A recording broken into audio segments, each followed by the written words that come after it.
Now then, what makes a nation strong? Taxes? There's nothing new about those either. The first income tax was paid by Abraham. It was written on a rock by the hand of divinity and handed to Moses at the top of Mount Sinai. And you might want to remember this. It was at the flat rate of 10%. It promised the wrath of God on anybody who tampered with or violated that law. Christ was born in Bethlehem because Joseph was on his way to pay his taxes. Joseph was a relatively well-to-do landowner of the house and lineage of David. Yet the taxes exacted by Caesar Augustus were so exorbitant that he didn't have enough money left over to employ a trusted messenger for the mission, so though his wife was great with child, he made the journey himself. And Christ was born in Bethlehem because Joseph was on his way to pay his taxes. And Christ was born in a manger because there was a housing shortage when he got there. Our problems are not new. At Runnymede, the Magna Carta was handed to King John on the end of a sword, denying to royalty the right of unlimited taxation. Yet you know it was for us, the American people, to become the first in recorded history ever voluntarily to surrender our rights to private property. Oh, yes, we did. With an innocent-sounding constitutional amendment, the 16th, which says that Congress shall have the power to lay and collect taxes on incomes from whatever source derived, and we forgot to put any limit on the extent to which we could tax ourselves. Conceivably, we could be taxed out of all private property. We could be taxed not 70%, 80%, 90%, but 100%. We could awaken one morning and find that the government owns the farm and the house and the car and has a mortgage on the church, legally. Historically, whenever any nation has taxed its people more than 25% of their national income, initiative was destroyed and that nation was headed for economic eclipse. Well, presently, the American people are being taxed 33% of their total income. History says we'll roll forward on momentum for a little while, but we'd better get some more gas in the tank pretty quick. You see, ours is not the first by George good government to arise on the world stage. There have been several. Rome, Spain, and Greece, and China, and each enjoyed about 150 years at its zenith. That's just about our time in the New World. And then each decayed away. Not one of them was ever destroyed by anybody else's marching legions. Each rotted away, morally, socially, culturally, economically, simultaneously. You know, one of the most cruel paradoxes of history is this. Because each was a good government, it bore bountiful fruit. And when it bore bountiful fruit, the people got fat. And when they got fat, they got lazy. When they got lazy, they began to want to absolve themselves of personal responsibility and turn over to government to do for them things which traditionally they had been doing for themselves. At first, there appears to be nothing wrong in asking government to perform some extra service for you, but if you ask government for extra services, government, in order to perform its increasing function, has to get bigger, right? And as government gets bigger, in order to support its increasing size, it has to what? Tax the individual more, so the individual gets littler. And to collect the increased taxes requires more tax collectors, so the government gets bigger. In order to pay the additional tax collectors, it has to tax the individual more, so the government gets bigger and the individual gets littler. And the government gets bigger and the individual gets littler until the government is all-powerful. The individual is hardly anything at all. The government is all-powerful. The people are cattle. Now, some believe that the need is for a vigorous, strong man to arise on the scene, to regulate and regiment the affairs of men. Yet history tells us there have been several such. Once upon a time, there was a nation great and powerful and good. She was suffering from the aftermath of war, from a depression. And then came upon the scene a leader, an idealist, self-confident, intolerant of criticism. Wisely, he limited his early activities to combating the financial depression. Nobody could argue with that. But in a while, he began to regulate business and establish new rules to govern commerce and finance. Some of them in diametrical disagreement with the God-made laws of supply and demand, but anybody who disagreed with those new rules was promptly fired. The new leader saw that under the old system of free enterprise, landlords prospered, so he levied new taxes to take away their profits and destroy what he called the monopoly of capital. To please laborers, he controlled prices. To win the favor of the farmers, he gave them loans and subsidies. The national debt mounted alarmingly. Whenever anybody tried to tell him that governments, even as people, can go broke when they spend beyond their incomes, he said they just didn't understand deficit finance. Well, what do you say? Did he build on rock or on sand? I say on sand. For you see, this was the story of Emperor Su Tongpo, who led China to its doom more than 1,000 years ago. I am satisfied with all my heart that if Uncle Sam ever does get whipped, here too, it will have been an inside job. It was internal decay, it was not external attack that destroyed the Roman Empire. Starting about 146 BC, internal conditions in Rome were characterized by a welter of class wars and conflicts, street brawls, corrupt governors, lack of personal integrity and moral responsibility. About 290 years after Christ, a Roman emperor named Diocletian took over.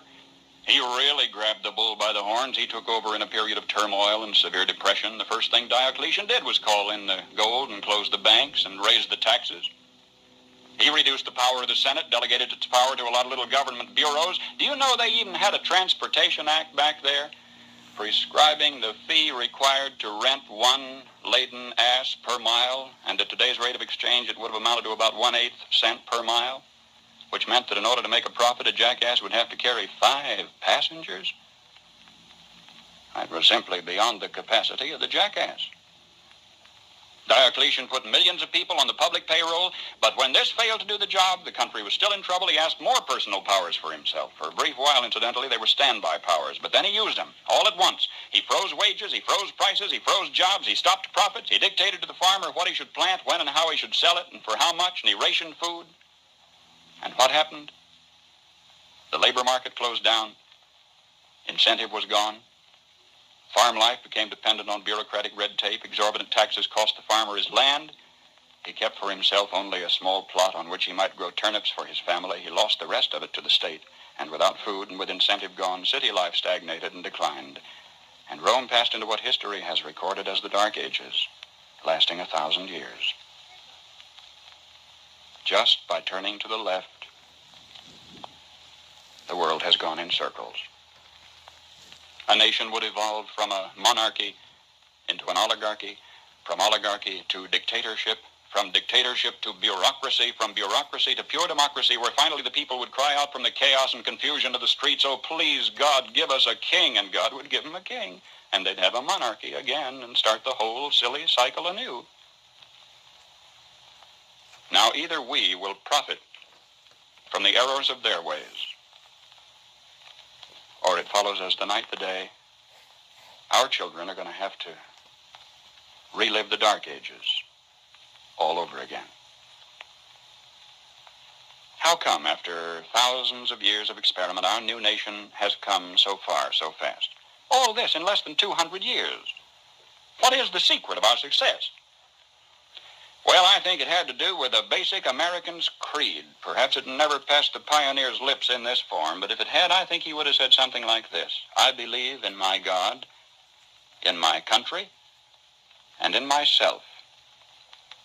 I know that sounds like a trite, too simple thing to say, and yet it's a rare man today who will dare to stand up and say, I believe in my God and my country and in myself, and in that order.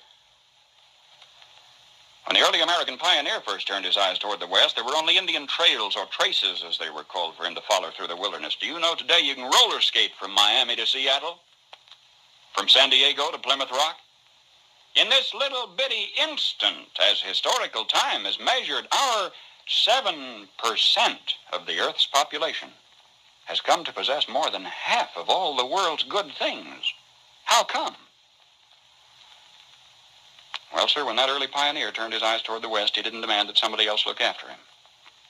He didn't demand a free education. He didn't demand a guaranteed rocking chair at eventide. He didn't demand that somebody else take care of him if he got ill or got old. There was an old-fashioned philosophy in those days that a man was supposed to provide for his own and for his own future. He didn't demand a maximum amount of money for a minimum amount of work.